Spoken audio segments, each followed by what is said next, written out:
Hello, and welcome to Kaizen Learning Labs, motivational talks with successful entrepreneurs. I'm your host, Abigail Elizabeth, serial entrepreneur, and your guide to a sustainable and successful life that you love. And today I am interviewing the world-renowned relationship coach, Michelle Panning. She is an amazing woman who just truly is all things goals as far as life goes. And it's just been such a blessing and honor to have her in my personal life as a coach.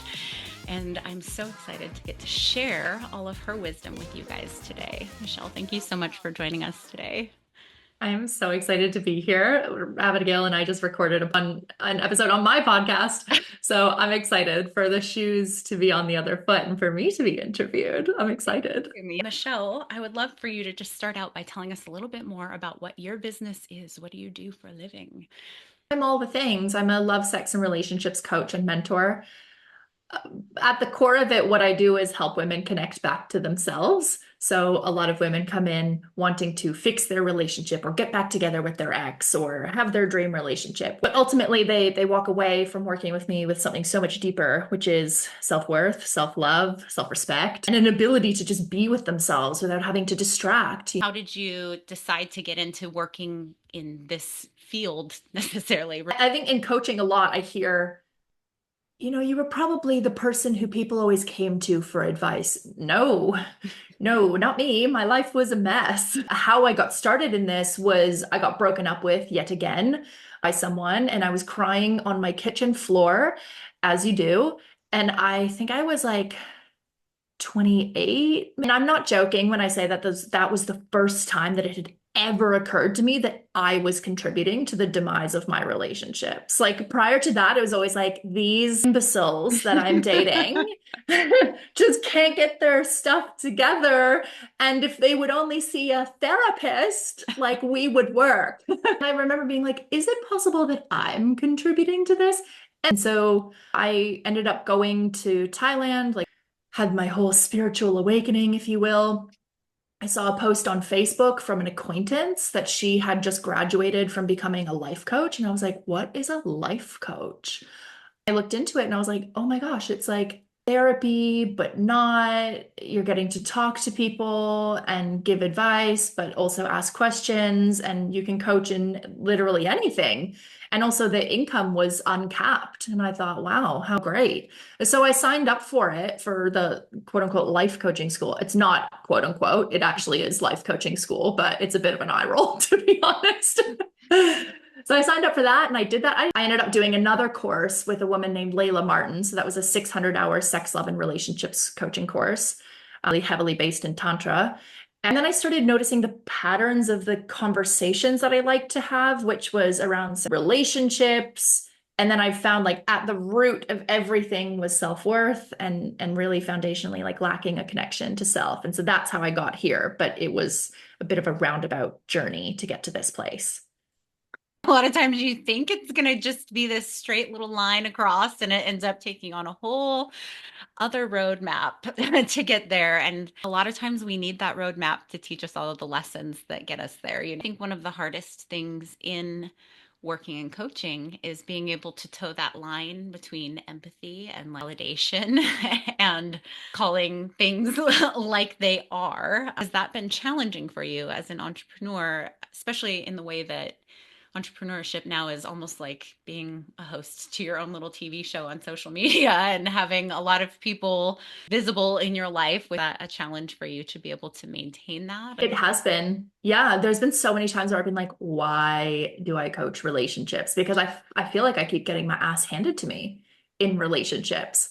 But like in the best way, right now I'm going through a breakup and certainly did not intend for that to happen. I really came into this relationship, guns ablazing and sharing on social media, guys, I've met the man that I'm going to marry. And he has my engagement ring and all of the things that, he now has to sell. So those thoughts have crossed my mind of, well, how does this look? And it's like, it doesn't actually matter because I know like what I'm proud of is how I'm handling this breakup. I'm handling it and navigating it so differently to any other breakup that I have in the past. And yeah, are there times where I've gone, why couldn't I just be an accountant or something? Because there are a lot of coaches who don't practice what they preach, to be honest. You know, this is an unregulated industry, and there are a lot of people doing dodgy things. There are a lot of people doing dodgy things in any industry, so it's not just coaching. I made a decision like that doesn't sit well with me. That doesn't feel good. And yeah, I've definitely felt pressure of, okay, you have standards to maintain, but it's been the biggest blessing for me because if I didn't have that, I may have in the past gone, whatever, no one's going to notice. No one's watching. Who cares?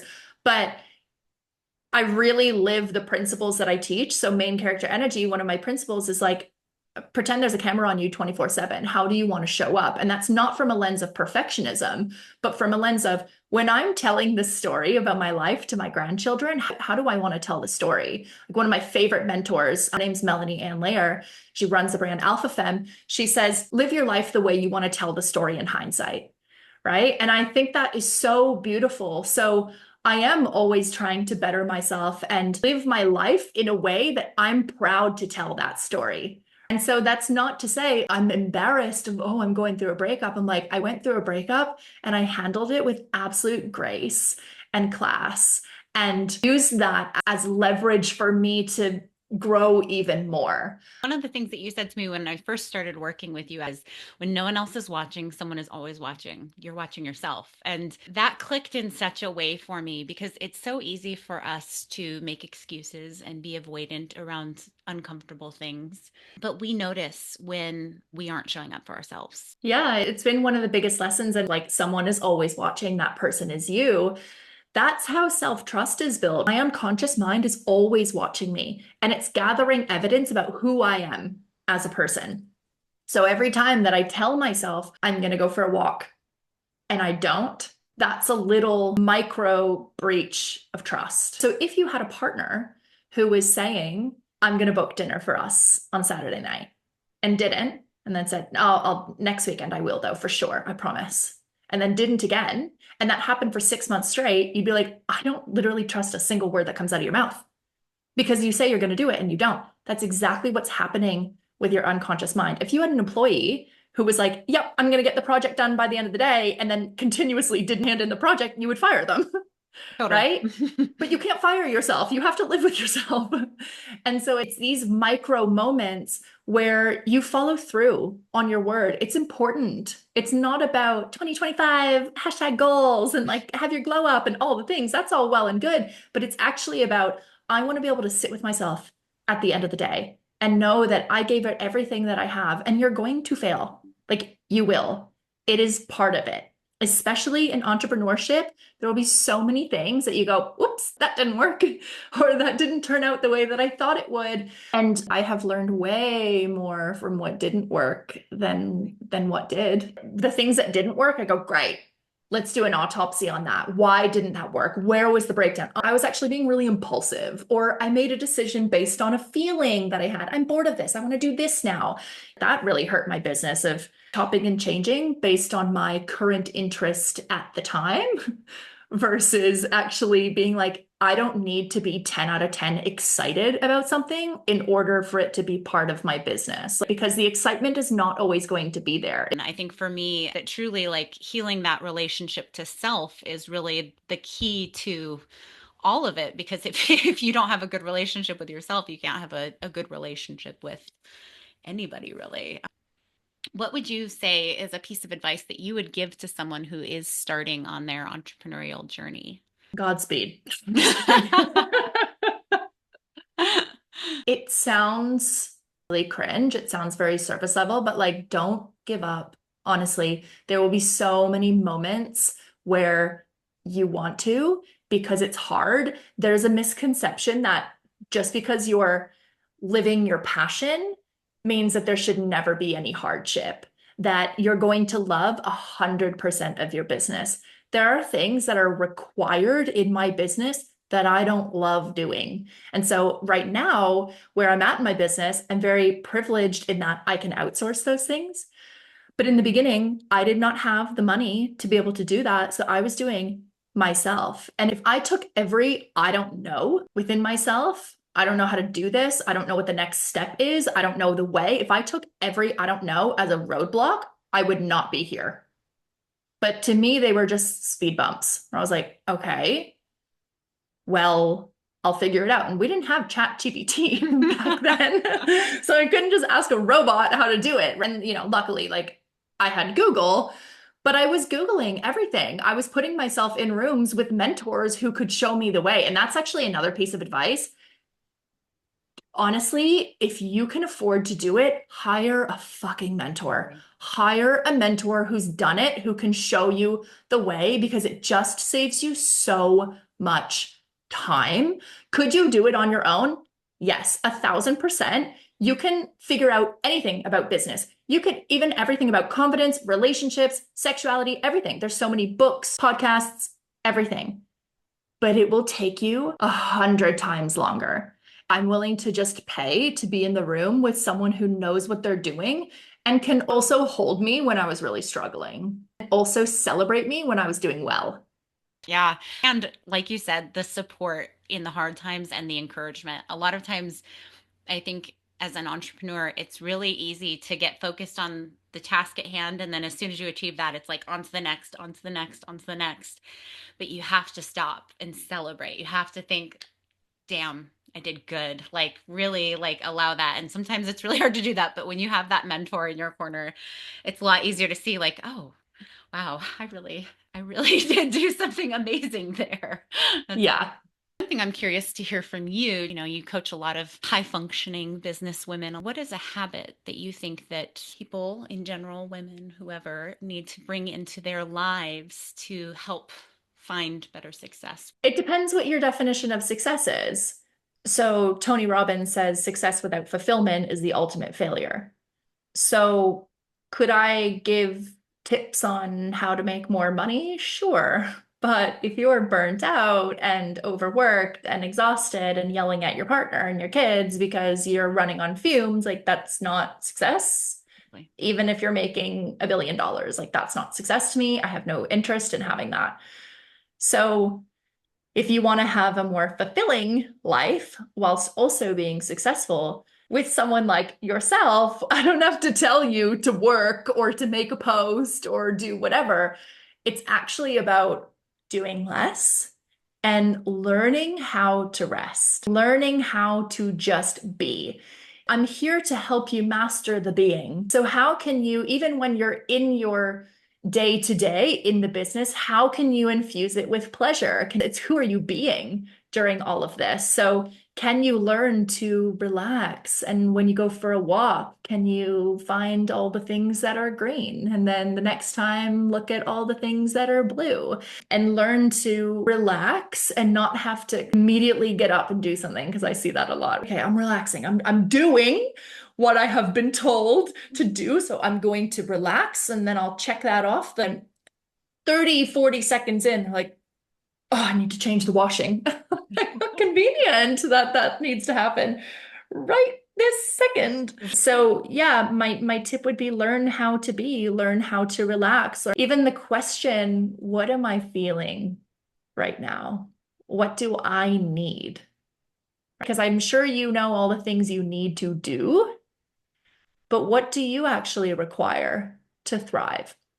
Is it having a bath? Is it going for a walk? Is it having a nap? We want to find that equilibrium in that. And learning, like so much of the time, we feel like there's this person pushing the gas pedal down and like yelling in our head of go, go, go, go, go. But if we like take a look up and look over to who's pushing the pedal down, it's us. Like we're the ones who are like driving ourselves. So we can literally ease our foot off the gas on our own without having Yeah, I to. think it's selfish not to. I think it's selfish not to do it because then you're exhausted, you're depleted, you're half-assing everything. So like what? What Right. is the point of that? Like the projects are not as good, like you've got brain fog. It's like slow is fast, right? So often we're trying to go so fast, but then we burn out and we need 6 months to go rest and recuperate, and then we come back and we do it all over again. Where it's like if you just took a 20-minute nap, right? Mhm. Or went for a walk. Who knew? Those simple, simple things. And with business, you get to decide what that looks like. And I love that. Totally. What would you say is your best advice for being able to stay going in entrepreneurship during the hard times when you're feeling like maybe you should just give up or this is not for you? One, don't project that you won't have those moments. Because if you start entrepreneurship being like, yeah, but that won't happen to me. I love this. I can assure you it will. Or thinking that when you reach a certain level, you won't have problems. You will. There'll be different problems, right? You probably won't be concerned about how am I going to pay the rent, but you'll be concerned about really large tax bills. So don't act like you won't have those moments. You will. They are normal. They are part of entrepreneurship. So that's the first thing, because then you go, okay, well, this is part of it. I know that this is part of the season that I'm in. Okay, great. There's a reason that they say you need to have a strong why, because entrepreneurship will chew you up and spit you out if all you care about is money. Don't get me wrong. I love money. I want to be a rich bitch. And that's okay. That's okay to want money and to want to be financially successful and build generational wealth. And wonderful. But that can't be the only thing, because when times are tough, it's not big enough for that to carry you through. If you're like, I want this money so that I can for this really important thing, that might be a driver for you. But it needs to be really solid in why you're doing this. So you're going to have tough times. And I still have them where I'm like, oh, this thing is so annoying. And like, why is this happening? And then I anchor back into the why. So it is really important. Mm, I love that. And we need that in our life. All of the reaffirmations of you are this, remind ourselves because those voices can get loud real easily. And a lot of times they're bullshit. So, Yeah. And as people who are growth oriented, we're very good at looking at how much more of the mountain we have to climb, right? And like you said, like the goalpost is always moving. We achieve one goal, and we go, okay, what's next, right? right. But you need to learn to celebrate yourself. You need to look at how much of the mountain you've already climbed, not just what's ahead of you and where you still have to go. Totally. I think it's so easy for us to focus in on the things that we didn't do to the standard that we thought we were supposed to do it to, all of our shortcomings, rather than focusing on, like, holy shit, I did this. Like, wow. Because truly, the more that we can get excited and wow, that's another really great way to keep fire burning going towards the next Mm. goal is like, I accomplished this. I'm sure for you, after having experienced what you were able to accomplish with the retreat, it's like all the more fire for your next retreat and what is coming for you. Which actually leads us into our final question. I'm just curious what your big goals are going forward. What are the big dreams for you? I'd love to hear more. World domination. I'll join the Michelle Yeah. Front. Yeah. Yeah. My army of women. Yeah, I'm really anchoring into that Tony Robbins quote, right? That success without fulfillment is the ultimate failure. So, whilst I am focused on scaling my business, I want to start having like more evergreen courses where people can join whenever, and I want to run ads to it, and I really want to grow my impact and really grow my podcast. Like, I'd love to have a podcast that's like as famous as Call Her Daddy or something like that. I'm like, how cool would that be? I am very focused on that. And I want all of those things. And I'm also like, I want to be so, so deeply fulfilled that I am like emanating from every pore love and joy and radiance and magnetism and all of the things. So, really towing that line between go, go, go and be, Mhm. like the doing and the being, like all of the things, the masculine and the feminine. Yeah. Also, I really want to sell out both of my retreats like early. Yeah. Love it. Yeah. Because I'd love to run more retreats. So it's like the more momentum that I can gain with that, then I can use that to then leverage to the next one and all of the Mhm. things. So I really want to be known for my retreats as well, which is exciting. And I can speak from personal experience. I went to her very first retreat, and I've been to many a retreat. I've facilitated many a retreat, and this was just such an experience for me in every way because Michelle is a bit bougie. I'll say it, but it was the best fucking bougie ever. because everything was Yikes. so pampered and taken care of. My cottage was like this beautiful, picturesque experience of a big old gift when you get there, and catering and photographers, and just everything was so absolutely perfect in those regards. But then the experience of itself was like the most life-changing, beautiful, amazing thing ever. And we got to share a little bit more on that on Michelle's podcast, which we will go ahead and link here in our group message below. But yes, we are so excited for you. And I wholeheartedly just will advocate for your retreats and all of the things for you until I'm blue in the face. You know, I'm your biggest fan over here. I think that that's been the biggest shift for me in the last year, is having a mentor who advocated for me and pushed me into learning to love myself to the capacity that I'm able to really operate my business from a very renewed and refreshed and whole realm that I've never been from before in 20 years of business. So could not advocate for Miss Michelle any more than I do. Well, I love you so Thank you much. so Thank you much. so much for coming on and chatting with us today. We so, so appreciate you. Are there any final words that you'd like to share with everybody here about business or life or any of it? Yeah, just, because I am a little bit woo-woo. So know that you've been called to do this for a reason. Whether you believe in God, the universe, you can trust that if you have a big goal, a hope, a dream, a desire, like it is there for a reason. You are meant to do this, even if you don't know how, even if it seems ridiculous, even if everyone in your life is telling you you're absolutely mental for even believing that you could do this. Like there's a reason. There's a reason for that. And don't listen to people when they're like, the market's too saturated. Like, do you know how many coaches there are? There's so many, but there's only one of you. There's only one of you in whatever business it is that you want to do.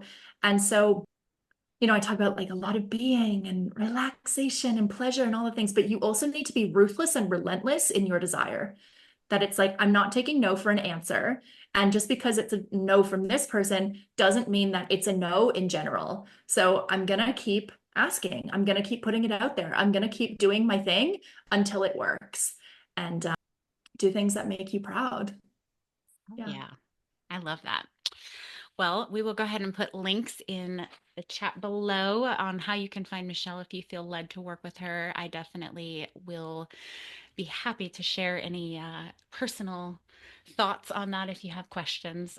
Otherwise, thank you so much for listening, and we hope you have a great day. If you are on a journey to self betterment or you are trying to start a business for yourself, go ahead and give us a follow. We would love to have you along for the journey and be an influence in your world. Thank you so much for listening. We value your time and we appreciate you being here with us. And we hope that you have an excellent day. Go out there and be the change that you want to see in the world. Bye.